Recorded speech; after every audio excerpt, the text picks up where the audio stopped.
Okay, magandang gabi 'no at saka welcome back sa aking, channel. Ngayon pag-usapan naman natin paano nga ba pakisamahan ng isang taong may problema sa thyroid? O kaya naman paano ba nabubuhay ang isang taong may problema sa thyroid?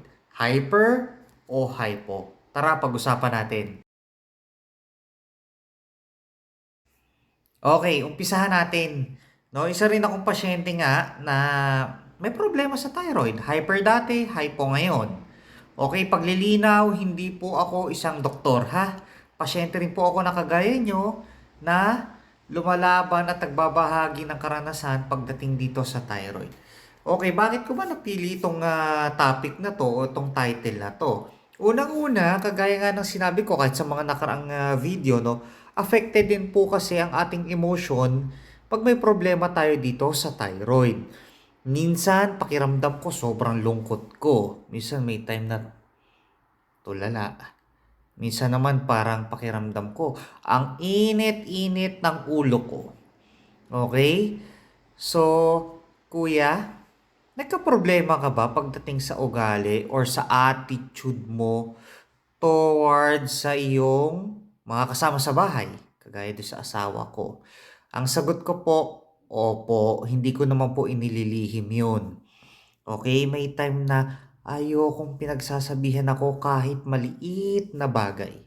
Example, ganito 'no, ordinary day, nag-CR ako, sasabihin sa akin ng wife ko, "Puwede ba pagka umihi ka naman, punasan mo naman yung tilamsik sa bowl?" Well, yes, totoo naman yon. Dapat naman talaga gawin mo yon. Pero ang dali kong pumitik. Sobrang affected agad ako nun. Ano pa? Halimbawa, nagsipilyo ako sa lababo sa banyo. May na hindi ako natanggal na toothpaste. Yung naiwan. Or hindi ko na buhusan yung lababo ng maayos. Ang dali kong pumitik noon pagka sinita ko or sinabihan, affected po ako noon. Okay? Ano bang ginagawa ko? Minsan, napipikon agad ako. Parang, pwede ba hugasan mo na lang? Pwede ba buhusan mo na lang? Minsan, may ganun akong attitude. Okay? So, ang tanong, paano natin maiiwasan yun? Eh, samantalang tama naman yung sinasabi nila. Okay, ang maipapayo ko po sa inyo, no, sa mga ka-thyroid natin, please accept it. Wala na po tayong magagawa doon. Tama naman po talaga yung sinasabi nila.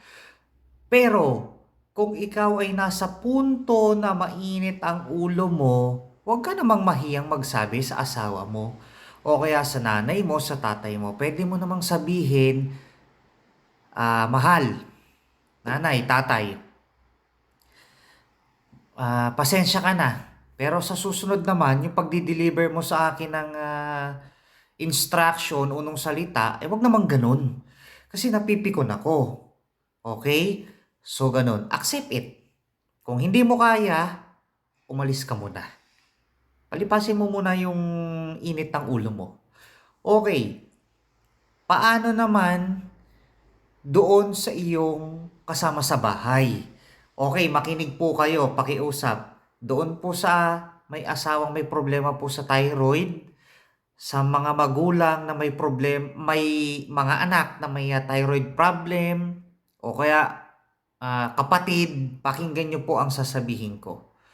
Kung napapansin nyo po na meron na silang init ng ulo, wag nyo na munang sabihan.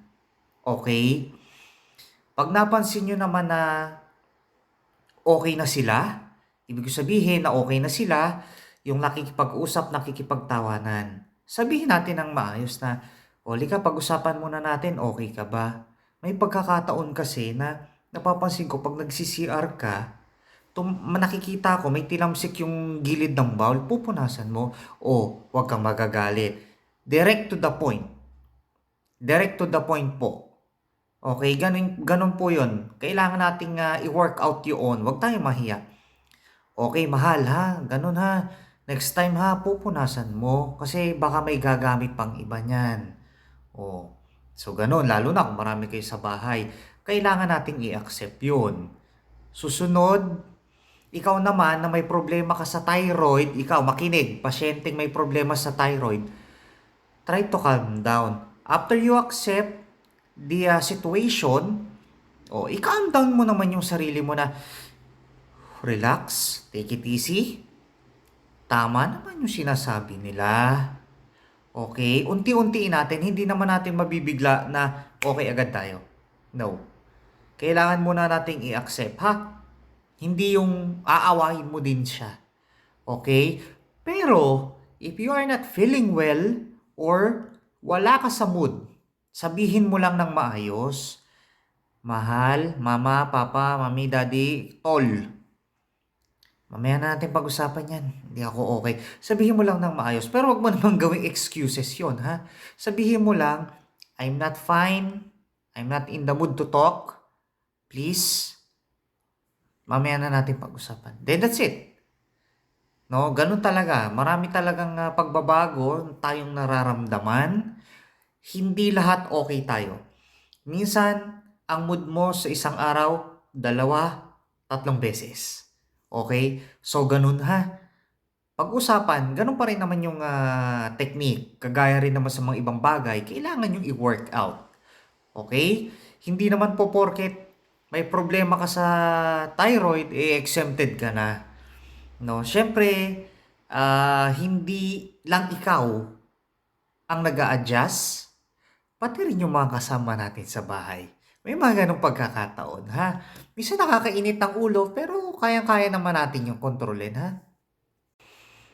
Ganon din po sa ating workplace, sa ating pinagtatrabahuhan. Kaya nga minsan, pag nako-confine tayo, ang nangyayari, hinahanapan tayo ng mga ebidensya. O for example, ano bang naging sakit mo? Hinahanap sa atin ng clinic, di ba? Or ng HR. I-endorse yan sa HR. O ito pala, nagkaroon pa to ng ganito. O nagkaroon pala ito ng hyperthyroidism. No? So ini-endorse yon. At least aware din yung workplace mo. Huwag ka rin mahihiyang magsabi sa immediate superior mo o kaya sa TL mo, sa officer in charge, o kaya sa kung ano man tawag nyo doon sa mga superior nyo, no? Huwag kayong mahihiya. Kasi ano talaga yan, napaka laking adjustment. Kasi sa akin naman nun, sinabi ko rin na sa investigation kasi ako nun eh. Well, ang hirap. Ang hirap din. Lalo na bastos yung kausap mo. Dadalhin dun sa opisina nyo. Mag-iimbestiga ka, ikukunan mo ng profiling, mga ganyan. Bastos sumagot. Ay, minsan talaga namang nagpapasab ako. Tatawagin ko, Sir, pumunta ka nga muna rito. Palitan mo muna ako. Hindi ako umiiwas sa trabaho. Ay, grabe. Hindi ko na lang ikwento pero minsan dumadating talaga yung gusto mo siyang pagsalitaan ng hindi maganda. Pero syempre mali yun. Okay, may time na ganun, no? Kaya nga sabi ko nga sa inyo, you need to accept it. Kailangan mo ikalma din yung sarili mo. Okay, tumayo ka muna sa pwesto mo, sa upuan mo, uminom ka muna ng malamig na tubig. Okay, humingi ka ng konting time out. Okay lang naman yun. No? So, ganun naman yung buhay talaga natin. Kailangan lang natin panlabanan, ha? Hindi naman na porket mainit na yung ulo mo, gagawa ka ng hindi maganda, no? Huwag ganon. Kasi, kalimitan ng problema, nanggagaling yan doon sa initial reaction natin. Sinita ka lang. Sinabihan ka lang. For example, sinabihan ka lang ng kuya mo, ng asawa mo na, dali mo na yung baso doon sa lababo, baka mabasag pa. Ikaw, alam mo, sino ka eh? Hindi, mali yun. No? Huwag naman ganun. Oo, kasi yung initial reaction mo, hindi mo na po pwedeng ulitin yun or hindi mo na pwedeng ibalik yun. Pag yaan, nagkaroon pa kayo ng tampuhan, stress ka pa. See? Nakukuha nyo ba yung point, no? So, wag nang ganun. Pag-usapan nyo na lang yung dapat. Okay? After naman nating pag-usapan ang dapat, pinag-usapan nyo ni misis mo, ni husband mo, ni nanay, ni tatay, umu-okay naman ang sitwasyon. Nagiging kalmado na lahat, nag-uusap-usap na ulit kayo, andyan na yung bonding. So, ganun lang naman. Well, kasama naman talagang adjustment. Hindi naman talaga nawawala yan. Mukhang mahirap pero kayang-kaya niyan. Ilang taon na ba akong may hyperthyroid? Sorry. Hypo. Isang taon na akong hypo eh. O di 6 years na ako may problem sa thyroid. Kasi 2018 ako na-diagnose eh. O ano na ngayon, 2024. Ano? So, tanggap ko na. Okay na yun. Ganun naman talaga buhay eh. Ang importante, dito pa rin tayo, no? Nakakatulong tayo, kasama natin yung family natin, no? Okay lang yun. Minsan nangyayari talaga to. Um, Sabi nila mahirap, well, yes. Pero sa tulong ng Diyos, makakaraos po ang lahat. Paano hanggang sa muli? Happy weekend! Friday na no?